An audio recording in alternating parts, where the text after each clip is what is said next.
जैसा पिछले बार हमने बोला था कि हम संसाधन में भूमि पढ़ेंगे, फिर जल पढ़ेंगे, फिर आपको वन और वन्य प्राणी पढ़ेंगे, फिर खनिज पढ़ेंगे और उसके बाद ऊर्जा पढ़ेंगे। ये सारे संसाधन के बारे में एक एक करके पढ़ेंगे। ये सब यूनिट 1 में ही दे रखा हुआ है। यूनिट 1 थोड़ा बड़ा है। इसमें आज हम भूमि संसाधन को टैकल करेंगे। शुरू में बात करेंगे भूमि संसाधन के बारे में, भारत में कैसे उसका यूज हो रहा है, भूमि कैसे खराब हो रही है और फिर खराब हो रही है तो उसको ठीक भी तो करेंगे ना, तो संरक्षण के उपाय देखेंगे। उसका देखेंगे ये दोनों एक ही है।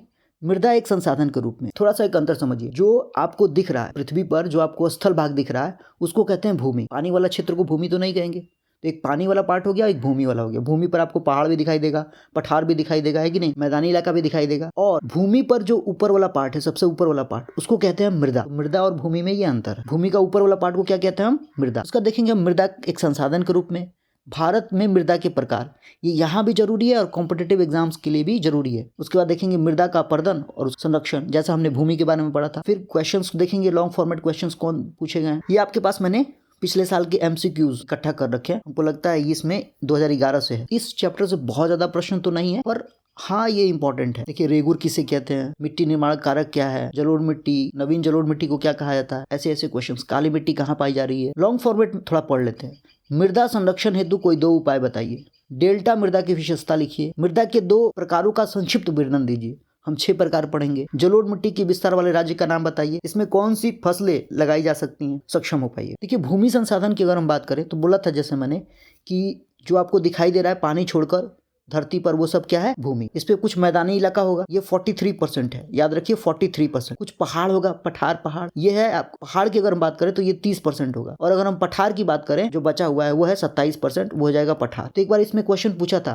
कि पठार कितना % है, तो 27% आंसर हो जाएगा। आप इसको कंफर्म कर सकते हैं यहाँ से। भारत में निम्नलिखित प्रतिशत में कितना पठारी क्षेत्र है, तो आंसर हो जाएगा 27%। तो ये बिल्कुल याद होना चाहिए। मैदान 43%, पहाड़ 30%, पठार 27%। उसके बाद जो भारत में भूमि उपयोग हो रहा है, इसका देखिए कि ये डिपेंड करता है, उपयोग जो है डिपेंड करता है 2 चीज़ों पे। प्राकृतिक चीज़ों पे, कि वहाँ की स्थलाकृति कैसी है, जलवायु कैसी है, मिट्टी कैसी है, उस हिसाब से भूमि का उपयोग होगा। और मानव पर भी डिपेंड करता है, उस वहाँ की जनसंख्या कैसी है, टेक्नोलॉजी है या नहीं, उसी को प्रौद्योगिकी कहते हैं, परंपरा है वहाँ किस तरह की परंपरा है। इन सब बातों से डिसाइड होता है कि वहाँ की भूमि किस तरह से उपयोग करी जाएगी। ये डाटा याद रखिएगा हमेशा। भारत का जो भौगोलिक क्षेत्रफल है वो है 32,84,000 किलोमीटर, वर्ग किलोमीटर में। अब इसका सिर्फ 93% ही यूज करते हैं। क्यों? क्योंकि आप देखिएगा कि जम्मू कश्मीर वाले क्षेत्र में लगभग ऐसा कुछ है। इसमें ये वाला पार्ट चाइना कब्जा कर रखा है और ये वाला पार्ट जो है अभी पाकिस्तान जो है इलीगली ऑक्युपाई कर रखा है। इस कारण से हमारे पास मात्र 93% भूमि ही उपलब्ध है। उसके बाद होता है शुद्ध या नेट बोया गया क्षेत्र। तो मान लीजिए ये भारत की कुल भूमि है, इसमें से इतने वाले क्षेत्र पे हम खेती कर रहे हैं, तो ये मान लीजिए 5 है ये, और ये 5 वर्ग किलोमीटर। तो अगर हम पूछा जाए कि कोई पूछे कि शुद्ध बोया गया क्षेत्र क्या है, तो आप कहिएगा 10 वर्ग किलोमीटर। एक्चुअल में ये 45 के आसपास है। लेकिन अगर मान लीजिए एक वर्ष में ये 5 और ये 5 वर्ग किलोमीटर का 2 खेत है हमारे पास, मान लीजिए कि ये दूसरे वाले खेत में एक साल में हम 2 बार बुआई कर दे रहे हैं, या तो कहिए 3 बार कर दे रहे हैं, तो अब जो बोया गया क्षेत्र है वो क्या हो जाएगा, 10 से बढ़कर हो जाएगा। क्योंकि इसको 2 बार और बोए थे, 3 बार बोया गया है टोटल, तो ये हो जाएगा 10 और जोड़ देंगे तो 20। तो ये जो नया डाटा आता है, इसको शुद्ध बोया गया क्षेत्र न कहकर हम एक और टर्म देते हैं जिसका नाम है कुल बोया गया क्षेत्र। तो ये कहलाएगा कुल बोया गया क्षेत्र। एक साल में टोटल बोया गया क्षेत्र को हम कहते हैं शुद्ध बोया गया क्षेत्र। एक साल में जिस भूमि पर हम जितना खेती करते हैं उसको कहते हैं शुद्ध या नेट बोया गया क्षेत्र। और यदि उसी भूमि पर बार बार खेती कर रहे हैं तो उसको बार बार जोड़ देते हैं, और इस तरह से जो क्षेत्र मिलता है उसको कहते हैं कुल बोया गया क्षेत्र। भारत में अगर देखिएगा तो पंजाब और हरियाणा में शुद्ध बोया गया क्षेत्र, यानी जितनी भूमि पर खेती होती है वो ज्यादा है, ऑलमोस्ट 80%। वहीं अगर हम बात करें कि अरुणाचल प्रदेश का जो टोटल एरिया है, मिजोरम, मणिपुर, इन सब जगहों पे, उसकी मात्र 10% से भी कम भूमि पर खेती होती है। एक नीति बनाई गई थी, राष्ट्रीय वन नीति। इसमें 3 इंपॉर्टेंट पॉइंट है। देखिए राष्ट्रीय वन नीति कब बनाई गई थी? 1952 में। इसके अनुसार क्या डिसाइड किया गया था कि भारत की भूमि की कम से कम 33% तो वहां पे जंगल होना ही चाहिए। ये मिनिमम रिक्वायरमेंट है। आज कम है, आज के हिसाब से लगभग 25% भूमि पर वन है। ये देखिए उपयोग दे रखा है, यहाँ दिया गया है कि 1960-61 में हम लोग जो शुद्ध बोया गया क्षेत्र था वो था 45.26%।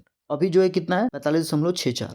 ऑलमोस्ट 45% ही है शुद्ध बोया गया क्षेत्र। नेट बोया गया क्षेत्र मतलब जो भूमि हमारे लिए अवेलेबल है कृषि के लिए। तो देखिए थोड़ा सा यहाँ पे देखिएगा आप ध्यान से, तो वन जो है 18% था, ये बता रहा है डाटा 1960-61 में। अब जो है गया 23.41% हो गया। अब तो थोड़ा 25 पहुंच गया 2026 के आसपास में 25 का। उसके बाद हम देखते हैं भूक्षरण के बारे में। भूमि कैसे खराब होती है? तो भूमि खराब हो रही है खनन से। कहाँ पे? मध्य भारत में। अब देखिएगा झारखंड, छत्तीसगढ़, मध्य प्रदेश, उड़ीसा, मुझे लगता है इसका आपको एटलीस्ट आइडिया होगा। अगर ये भारत का नक्शा है मान लीजिए, ये रेफरेंस के लिए हम लोग ले रहे हैं, ये सही तो नहीं है। तो इस क्षेत्र में, इन क्षेत्रों में खनन के कारण भूमि जो है वो खराब हो रही है।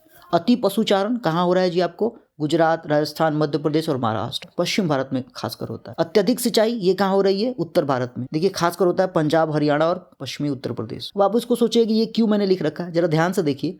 अगर हम MCQ में जाएं तो देखिए यहाँ पे एक पूछा है, पंजाब में भूमि क्षरण का क्या कारण है? भूमि क्षरण के बारे में पूछा है क्वेश्चन, और आंसर है अधिक सिंचाई। देखिए कितनी बार ही पूछ रखा हुआ, इसलिए इंपॉर्टेंट हो जाता है कि किस क्षेत्र में किस कारण से भूमि खराब हो रही है। और लास्ट हो गया औद्योगिक प्रदूषण। ऑब्वियस सी बात है, फैक्ट्री लगाइएगा तो उसमें कचरा जाएगा तो भूमि खराब करेगा ही करेगा। क्या हो गया? खनन, अति पशुचारण, अत्यधिक सिंचाई और औद्योगिक प्रदूषण। अत्यधिक सिंचाई उत्तर भारत में, अति पशुचारण पश्चिम भारत में और खनन मध्य भारत। अब भूमि खराब हुई है तो ठीक भी करेंगे। कैसे हो गया? खनन रोक दीजिए, जो पहला कारण था। नियंत्रित चराई कीजिए, जो ओवर चराई हो रहा था। ये तो भाई सब जगह होता है। वन लगाइएगा तो मिट्टी पकड़ के रखेगी, पौधे जो मिट्टी पकड़ के रखते हैं जड़ उसके। संरक्षात्मक पौधरोपण और रेत के टीले का अस्थिकरण। देखिए रेत फैलता है तो हम लोग झाड़ियां लगा देते हैं। रेत कहाँ पे है? राजस्थान में। तो वो क्या करेगा? भूमि को बचा के रखेगा ताकि और जो है रेगिस्तान ना हो जाए। और एक है संरक्षात्मक पौधारोपण। यहाँ उस एरिया में लगाया था, जैसे मान लीजिए ये खेत हो गया, तो इसके मेड पे या डरेर पे है, यहाँ पे हम क्या लगा देते हैं? पौधे लगा देते हैं, ताकि इधर से अगर तेज हवा आएगी तो इस मिट्टी या भूमि की मिट्टी को नहीं उड़ा लेके जाएगी। और हो गया अपशिष्ट प्रबंधन। मतलब हो गया कि जो अपशिष्ट, औद्योगिक अपशिष्ट है या हमारे द्वारा भी अपशिष्ट जो पदार्थ निकल रहा है उसको सही से निपटारा करा जाए। ऐसा नहीं कि कहीं फेंक दीजिए, उससे क्या होगा? जो भूमि होगा वो खराब हो जाएगा। तो ये भूमि तक की बात खत्म हो गई। अब हम आते हैं मृदा पर। ये सारे पॉइंट्स जो है डिटेल में दे रखे हैं, आप इसको पढ़ लीजिएगा, लेकिन हम यहाँ से इसका काम चलाएंगे मृदा एक संसाधन के रूप में। इतना से काम चल जाएगा तो बाकी पढ़ने की क्या आवश्यकता है। देखिए मृदा किस तरह की होगी, किसी क्षेत्र में मृदा किस तरह की होगी, ये किन चीजों पर निर्भर करेगा। ये एग्जाम में भी प्रश्न पूछता है। तो ये हो गया स्थलाकृति, चट्टान प्रकार, जलवायु, वनस्पति, समय और प्राकृतिक शक्तियां। प्राकृतिक शक्तियां अपने तापमान परिवर्तन, जल वायु अपर्दन और जैविक विघटन आता है। तो ये सब हो गए कि किसी जगह में किस तरह की मिट्टी पाई जा रही है, ये किन, इसके कारक कौन है, तो ये सब हो गए। उसके बाद देखिएगा कि मिट्टी मतलब भूमि का ऊपरी वाला पार्ट। भूमि के ऊपरी वाले पार्ट में अगर आप मिट्टी में देखिएगा, सबसे ऊपर वाले पार्ट में, तो उसमें आप देखिएगा कार्बनिक पार्ट कुछ पाया जाएगा और कुछ अकार्बनिक। मतलब क्या हुआ जी? जैसे आप देखिएगा मिट्टी में, तो इस मिट्टी में जैसे कोई जीव जंतु मर गए होंगे या पत्ते उत्ते जो हैं वो सड़ के गल गए होंगे, ये सब बनाते हैं कार्बनिक, मतलब ह्यूमस। जो मिट्टी का कार्बनिक पार्ट है उसका नाम है ह्यूमस। क्या नाम है?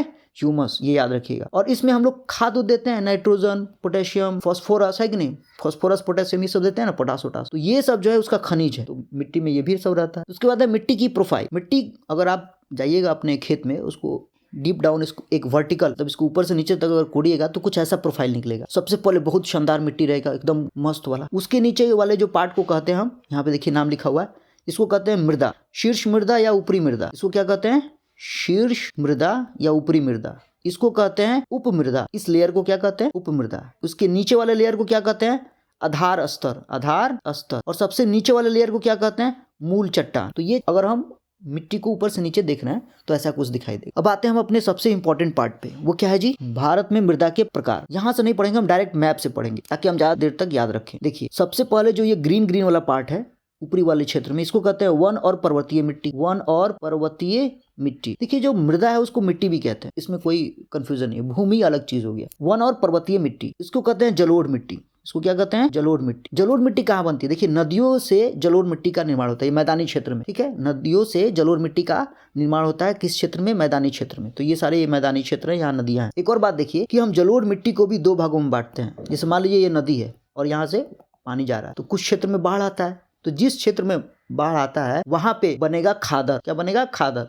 खादर मतलब हो गया नवीन जलोढ़, नया जलोढ़, ठीक है? और बांगर, जहां तक बाढ़ नहीं आ पा रहा है, कई साल से वहीं मिट्टी पड़ी हुई है, तो हो गया पुराना जलोढ़ और उसको बांगर के नाम से जाना जाता है। उसका देखिएगा अगली जो मिट्टी टाइप है वो देखिएगा लाल है, ये इस तरह से। इसको कहते हैं हम लाल और पीली मिट्टी। लाल व पीली मिट्टी, पीली मिट्टी, लाल व पीली मिट्टी, इसका यहाँ पे नाम रखा हुआ है। यहाँ इस तरह से देखिए काफी क्षेत्र में है ये। उसके बाद देखिए ये है काली मिट्टी। काली मिट्टी से भी अक्सर प्रश्न आते हैं, आपको देखिएगा काली मिट्टी में आप देखिएगा कि काली मिट्टी को एक और नाम से जाना जाता है, इसको कहते हैं रेगुर। रेगुर, ठीक है? ये प्रश्न कई बार पूछा जा चुका है कि काली मिट्टी का और दूसरा नाम क्या है, तो एक हो गया रेगुर। ये काली मिट्टी ही है और ये कपास उगाने में बेहतरीन है, कपास उगाने के लिए बेहतरीन है, इसलिए हम लोग काली मिट्टी को कपास की मिट्टी भी कहते हैं या रेगुर मिट्टी भी कहते हैं। उसके बाद हैं लैटराइट। तो देखिए अब लैटराइट अगर ध्यान से देखिए, देखना यहाँ मुश्किल है, लेकिन ये देखिए ये वाला क्षेत्र, ये वाला क्षेत्र, ये वाला क्षेत्र, इधर इधर यहाँ यहाँ यहाँ। ये कहाँ पे पाई जाती है? ये देखिए जहाँ बहुत ज्यादा गर्मी पड़ रही है, इसके अलावा इसका गुण अम्लीय होता है, पीएच स्केल पे थोड़ा सा अम्लीय होता है। और जहाँ पे बहुत ज्यादा बारिश हो और अत्यधिक धूप हो, उस जगह पे लैटराइट मिट्टी पाई जाती है। इसको ईंट मिट्टी भी कहते हैं। ईंट बनाने के लिए एकदम बेहतरीन है, चिपचिपा बहुत होता है। और ये जो है बागानी फसलों के लिए सबसे बेहतरीन है। बागानी फसलों मतलब चाय। ये जो लैटराइट मिट्टी है, ये जो लैटराइट मिट्टी की बात कर रहे हैं, ये जो है चाय, कॉफी और इसके अलावा रबर, इन सारे फसलों के लिए बहुत बेहतरीन माना गया है लैटराइट। ये वाला इधर इधर जो छोटा मोटा छिटफुट पाया गया। उसके बाद है शुष्क। शुष्क तो पूछना ही नहीं है भाई, राजस्थान है तो राजस्थान में मिलेगा आपको शुष्क। ऊपर हो गया वन और पर्वतीय, यहाँ जलोढ़। ये दो तरह का नवीन जलोढ़ को कहते हैं खादर, पुराने जलोढ़ को कहते हैं बांगर। यहाँ पे काली मिट्टी जिसको रेगुर मिट्टी भी कहते हैं और कपास उगाने के लिए बेहतरीन है। ये वाला हो गया लाल और पीली मिट्टी। और जो छिटफुट है उसको कहते हैं हम लैटराइट मिट्टी, ठीक है, लैटराइट सॉइल या लैटराइट मिट्टी। और ये जो है बागानी फसल जैसे चाय, कॉफी और रबर, ये सब के लिए इंपॉर्टेंट है। और यहाँ हो गया शुष्क, ये 6 हो गए। इसके अलावा एक और बात देखिएगा, यदि आप जाइएगा नदी के मुहाने पर लास्ट में, ठीक है, तो यहाँ पे डेल्टा मिलेगा। अब डेल्टा क्या होता है जी? जब नदी आता है तो लास्ट में बहुत ज्यादा भागों में बट जाता है ऐसे ऐसे, तो इसको कहते हैं डेल्टा। तो बीच में जगह है ना मिट्टी, यहाँ पे ये जो एरिया है उसको कहते हैं डेल्टा। गंगा और ब्रह्मपुत्र जो नदी मिलकर सुंदरवन डेल्टा का निर्माण करती है, सुंदरवन डेल्टा का निर्माण करती है। और ये सुंदरवन डेल्टा विश्व का सबसे बड़ा डेल्टा है। अब इंपॉर्टेंट ये है कि डेल्टा जो मिट्टी है वो जलोढ़, वहाँ पे जलोढ़ मिट्टी ही पाई जाती है। डेल्टा क्षेत्र में जो मिट्टी पाई जाती है वो कौन सी रहती है? जलोढ़ मिट्टी। तो अगर आपसे कोई पूछे डेल्टा मिट्टी के बारे में बताइए, तो आप जलोढ़ मिट्टी के बारे में बता दीजिएगा। अब ये डेल्टा कहाँ कहाँ बनता है? तो ये तो सुंदरवन तो विश्व का सबसे बड़ा डेल्टा हो गया। उसके बाद महानदी के मुहाने पर भी, ये गोदावरी और कृष्णा के मुहाने पर और कावेरी के मुहाने पर, मतलब जहाँ पे नदी समुद्र से मिल रही है उसके क्षेत्र में। अब हम आ जाते हैं मृदा अपर्दन और मृदा संरक्षण। अपर्दन किसको कहते हैं? देखिए वहां पे हमने पढ़ा था भूमि क्षरण, भूमि कैसे खराब हो रही है। यहाँ मृदा के बारे में पढ़ रहे हैं, स्पेशली टॉप सॉइल जो है भूमि की, वो कैसे खराब हो रही है। तो ऑब्वियस सी बात है, सेम है, वनों की कटाई, अत्यधिक चराई, निर्माण कार्य, खनन, प्राकृतिक शक्तियां, पानी, हवा, हिमनद, इन सब के कारण खराब होती है। संरक्षण की बात करें तो वैज्ञानिक खेती पद्धतियां अपनाएंगे, उसके बारे में बात करेंगे हम। वृक्षारोपण सबसे बढ़िया है, वृक्ष लगा दीजिए तो वो हवा को भी रोक लेगा, पानी को भी रोक लेगा, पकड़ के रखेगा। ढलानों का सही उपयोग, आगे हम बात करेंगे कि क्या उपयोग कर रहे हैं हम लोग। प्राकृतिक संसाधनों का संरक्षण करके भी हम मृदा को बचा सकते। अब हमने बात किया था प्राकृतिक शक्तियां, पानी से जो सॉइल मृदा अपर्दन होता है, ठीक है ना। मृदा अपर्दन मतलब मृदा के ऊपरी भाग का, मिट्टी के ऊपरी उपजाऊ परत का कटाव और बह जाना को मृदा अपर्दन कहते हैं। पानी के कारण जो मृदा अपर्दन होता है उसको कहते हैं शीट अपर्दन, गुल्ली या शीट अपर्दन। हवा के कारण जो होता है उसको कहते हैं पवन अपर्दन। हिमनद के कारण मतलब बड़ा सा बर्फ का टुकड़ा के कारण होता है, उसको कहते हैं मिट्टी का कटाव। यदि फैक्टर पानी है तो उसके लिए हम लोग समुच्च हल चलाना ये नीति अपनाते हैं, या सीढ़ीदार खेती अपनाते हैं। ये क्या होता है जी? देखिए यहाँ पे देखिए, ये हमने क्या किया है, ऐसे सीढ़ी बना दिया है। पहाड़ को काटकर जहाँ ढलान ज्यादा है हमने इसको काट के ऐसा सीढ़ी बना दिया, और यहाँ पे थोड़ा थोड़ा मेड़ बना दिए ताकि पानी वानी इकट्ठा हो। यहाँ भाई हम चावल उगा लेते हैं, ठीक है, इतना ज्यादा। सीढ़ीदार खेती कहाँ होता है? हिमालय वाले क्षेत्र में। और उसके बाद देखिए, अगर हम बात करें समुच्च हल चलाना, ये पहाड़ है, ये थोड़ा सा कम स्लोप वाला है, तो वहाँ पे हम जब खेती करते हैं तो ऐसे ऐसे जो सीधा नहीं काटते हैं, ऐसे घुमावदार, हम उसको ऐसे ऐसे लाइन में काटते हैं, तो इसको कहते हैं समुच्च हल चलाना, टेढ़ा मेढ़ा। उसके बाद हवा के कारण जब मृदा अपर्दन हो रहा है तो हम लोग अपनाते हैं विधि पट्टी फसल पद्धति और बचाव पट्टी। ये पट्टी फसल पद्धति क्या है? यहाँ पे देखिए, हम लोग खेतों को एक बड़ा सा यहाँ पूरा नहीं रोप देंगे, हम लोग क्या करेंगे, बीच में कुछ यहाँ पे ऐसा लगा देंगे घास फूस जो हवा को रोक ले। क्या करे? हवा को रोक ले। फिर कई को पट्टी लगा देते हैं, जैसे मान लीजिए खेत है, इधर से हवा चल रही है तो हम यहाँ पे पट्टी बना देंगे पतला सा रोकने वाला।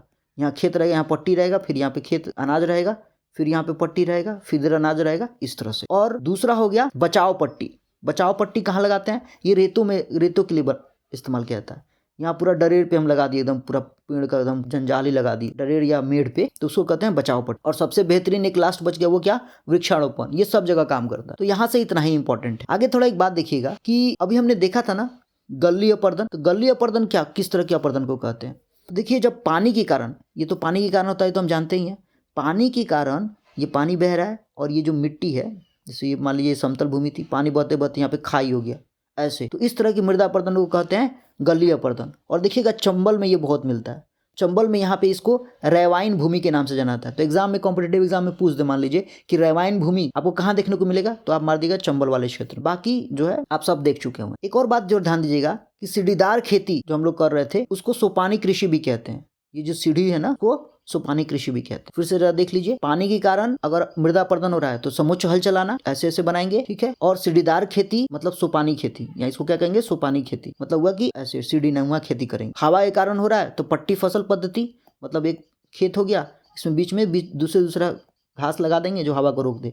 और बचाव पट्टी, ये रेगिस्तानी क्षेत्र में यूज होता है, हमने ये खेत है यहाँ पे हमने झाड़ियां लगा दिया ताकि ये बचा ले हवा से। वृक्षारोपण सर्वत्र यूज होता है। ये सारे हो गए लॉन्ग फॉर्मेट क्वेश्चंस, हमने इसको देख लिया। मृदा संरक्षण के 2 उपाय बताइए, आप आराम से बता सकते हैं। मृदा संरक्षण के 2 उपाय क्या है जी, देखिए इसमें लिख लीजिए। यदि पानी के कारण हो रहा है, एक पानी वाला लिख लीजिए, समोच्च हल चलाना, सीढ़ीदार खेती। हवा के कारण हो रहा है तो पट्टी हवा फसल पद्धति और बचाव पट्टी, तो इसमें से कोई भी आप 2 लिख लीजिएगा। मृदा के किन्हीं 2 प्रकार का संक्षिप्त विवरण दीजिए, तो 6 प्रकार तो हम लोग पढ़े हैं। डेल्टा मृदा की विशेषता बताइए, तो भाई ये नदियों के किनारे पाया जाता है। जब नदियां जो समुद्र में मिलने जाती हैं तो ये डेल्टा का निर्माण करती हैं। अगला है जलोढ़ मिट्टी के विस्तार वाले राज्यों के नाम बताइए, तो भाई देख लीजिए इधर जलोढ़ मिट्टी कहाँ कहाँ पाई जा रही है, हिमाचल प्रदेश वाले क्षेत्र में, बिहार में, अपने यूपी में, है कि नहीं, यहाँ पे हरियाणा वाले क्षेत्र में और पंजाब वाले क्षेत्र में, तो यहाँ पे जलोढ़ मिट्टी पाई जाती है। अब हमने बोला था कि 2026 वाला डाटा, और इसके हिसाब से ये रिपोर्ट है 23 का, लेकिन पब्लिश हुआ है लेट से 24 में शायद, और ये लेटेस्ट है, यही लेटेस्ट है 2026 के लिए। हमारे पास 1 कितना है भारत में, किसकी बात हो रही है, भारत की,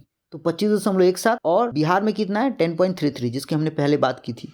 और होना कितना चाहिए 33%, किसके हिसाब से ये होना चाहिए, एक नीति है जिसको कहते हैं राष्ट्रीय वन नीति, और ये कब आई थी 1952 में। तो उम्मीद करता हूँ कि आपको ये लेक्चर अच्छा लगा। प्लीज़ इसको लाइक करें और चैनल को सब्सक्राइब करें।